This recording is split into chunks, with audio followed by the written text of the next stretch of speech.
According to a recent study by the American Psychological Association, 82% of people belonging to Generation Z, aged 18 to 25, and 81% of millennials, aged 26 to 43, cited money as a significant source of stress. However, there's a reason you wouldn't expect. Listen to me. Imagine that the long-awaited payday has finally arrived. All your hard work has paid off, and now you can enjoy the rewards you deserve. You feel entitled to treat yourself to something special after so much effort. Maybe you enjoy a delicious meal, go out with friends for a drink, or even treat yourself to that new piece of clothing you've been wanting for so long. Whatever you decide to do, you know you deserve it and want to enjoy it a little, right? If you are like this, after receiving your salary, you find yourself without money or struggling to maintain control over your finances and relationships. This is a real source of stress and anxiety, and unfortunately, it is a situation that many people find themselves in. Instead of following the same old routine, be sure to follow this 7-step payday plan to take full control of your finances and achieve financial freedom and independence. Surprisingly, 95% of people can't even get past the first step. If you buy things you don't need, you'll soon have to sell things you need. In other words, spending more than you can afford can have serious long-term consequences. Study and follow the plan explained in this video and see how you feel more secure and empowered when it comes to your money. Step 1. Deposit money into a checking account. Some people do not have their checks or work money deposited directly into their checking account. This can cause serious problems, as you can easily lose track of your money. Your salary is always net income, as the government has already deducted taxes, and maybe you have contributed to a retirement fund. What remains is your net income, also known as net cash. The problem arises when you receive this money in cash and need to deposit it yourself. It can be difficult to deal with, but the importance of this step is immense. Step 2. Create an emergency mattress of $3,500. This is enough to prevent small problems from getting out of hand when getting out of debt. When you receive your salary, mark on your calendar the dates you intend to save up to $3,500 as quickly as possible in a separate savings account. This money will be used as a small emergency fund in case something unexpected happens, such as a flat tire, car repair, medical expenses, or something breaking in your home. This money can prevent you from going completely into debt, or at least reduce the amount you need to borrow, depending on the emergency. The money-related problem that most negatively impacts mental health is the lack of savings for emergencies. This negatively impacts, with 57% of American respondents reporting a significant impact on their mental health. It is absolutely vital that you save this as quickly as possible, as you and your money will be in danger if you don't. You may have heard that $100 or $200 was enough, but that's no longer true with inflation and rising prices. The minimum to get out of trouble now is $3,500, which will help keep you safe and on your way to building wealth for yourself. You should keep this money in a separate savings account. First, because you must clearly remember that this money should not be used for anything other than an emergency. It is not a personal savings account, but an emergency savings account. Second, you don't want to invest this money, as it needs to be stable and liquid, meaning you need to be sure you can access that money when you need it. If you invest in the stock market and need the money when the market is down, your $3,500 could turn into just $1, which would be a horrible feeling if you don't already have a separate savings account. Open one today and focus on saving $3,500 from your salary as quickly as possible. Put as much as you can into your savings account until you reach that amount. Once you reach that amount in your savings account, start putting 10% of your money into this account from now on. I will explain this in more detail later, so keep watching. Step 3. Pay off your high-interest debts. Generally, there are 5 main types of debt that anyone has: credit cards, payday loans, student loans, medical loans, and mortgages. However, only credit cards and payday loans tend to have very high interest rates and are the first ones you should eliminate. These are the debts that are literally stealing any wealth you deserve, as they generally have average rates of 18%, considering the American reality. In Brazil, this rate can be much higher. So the only people getting rich are the ones getting those interest rates, while you stay in debt. You will never want to owe money that you cannot pay. Basically, I'm against debt. I believe that the average individual would lead a much happier life if they avoided it altogether. they should avoid credit card debt. I mean, there's no reason in the world to pay 18% for money. I can't make money paying 18% interest, so why should people on the street do that? Avoid debt if you have savings, and it's a good idea to have it if you can. Just buy index funds and buy it every month. Now, you may feel that paying off your debts should be the second step after what you do with your salary. But here's the problem.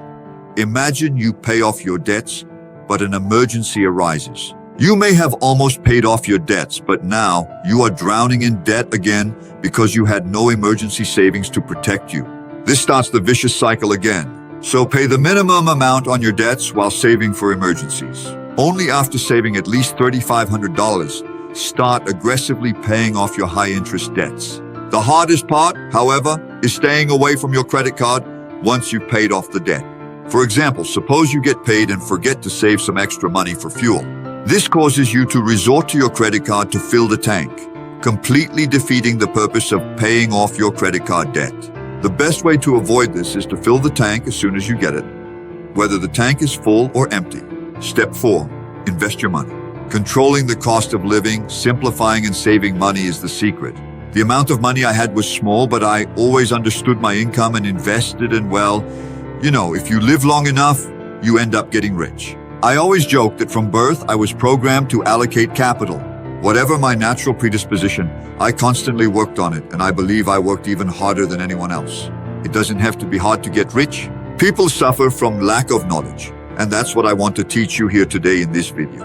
That's why it's extremely important that you stay until the end, because the best steps are yet to come. After saving $3,500 and getting rid of high-interest debt, it's time to start investing. Initially, you should invest 15% of your earnings. That is, for every real you earn, 15 cents go to investment. There are several ways to invest, depending on your risk tolerance. As a starting point, you should open a separate checking account for any investments you wish to make.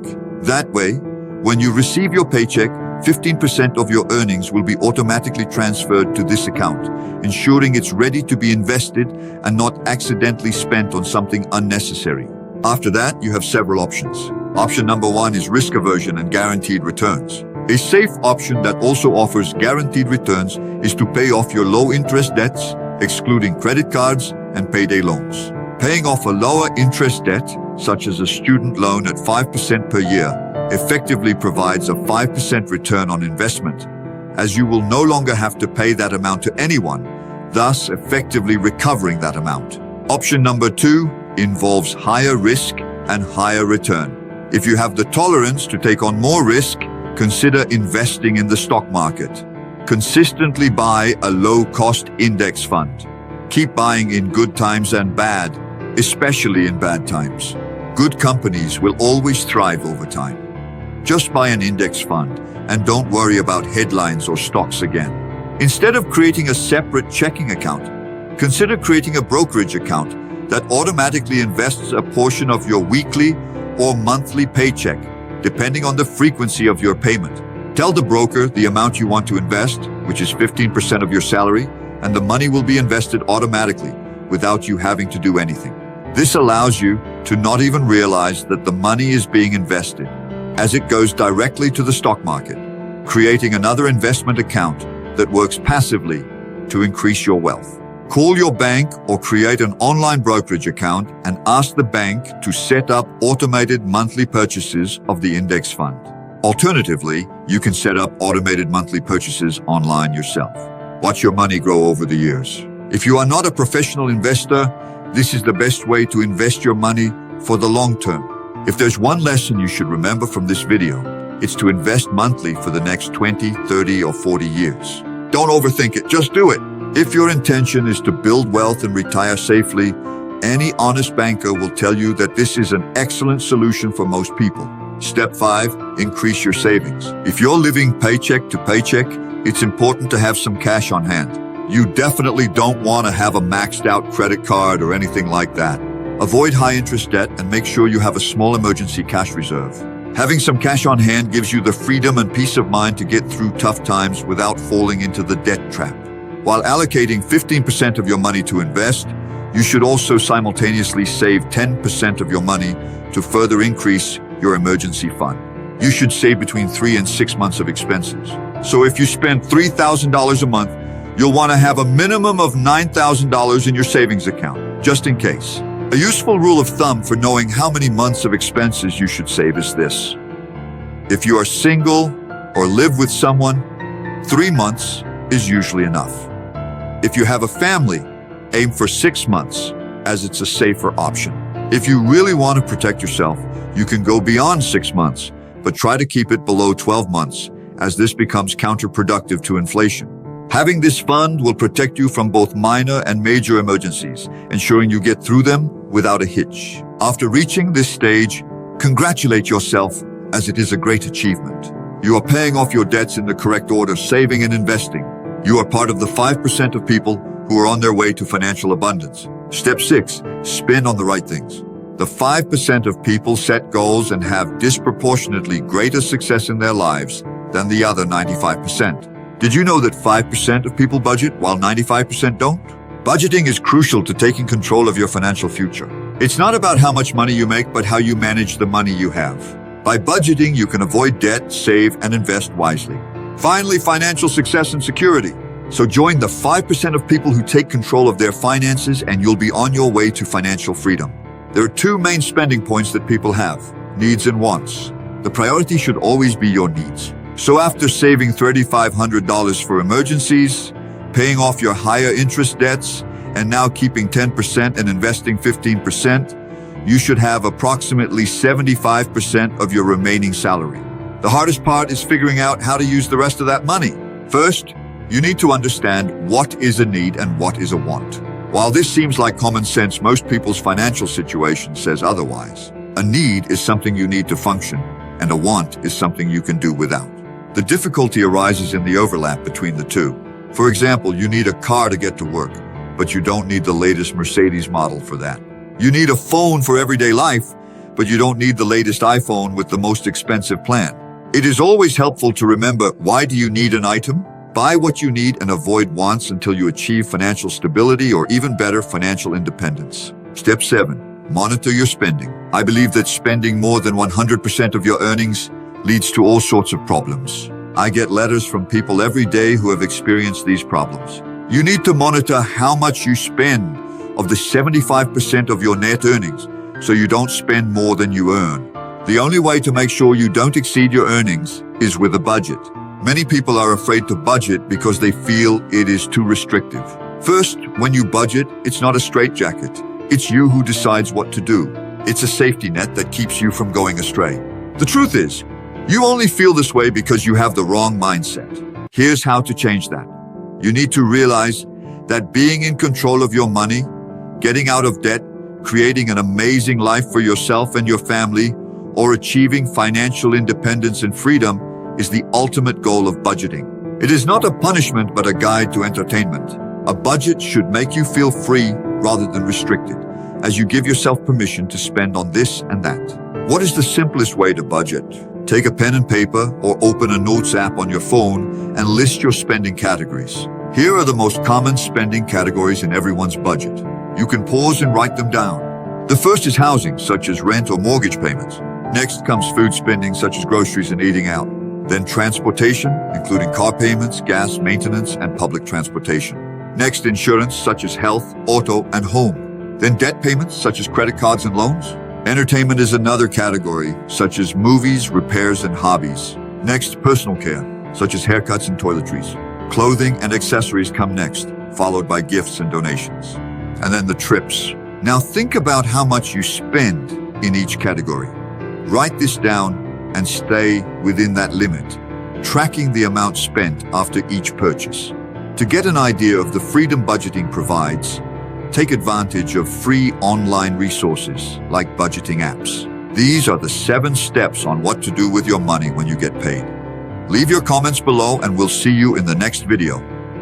I hope you found this video amazing and helpful. Here's a value video. Remember, if you like this video, please like and subscribe to the channel so you don't miss any of our videos.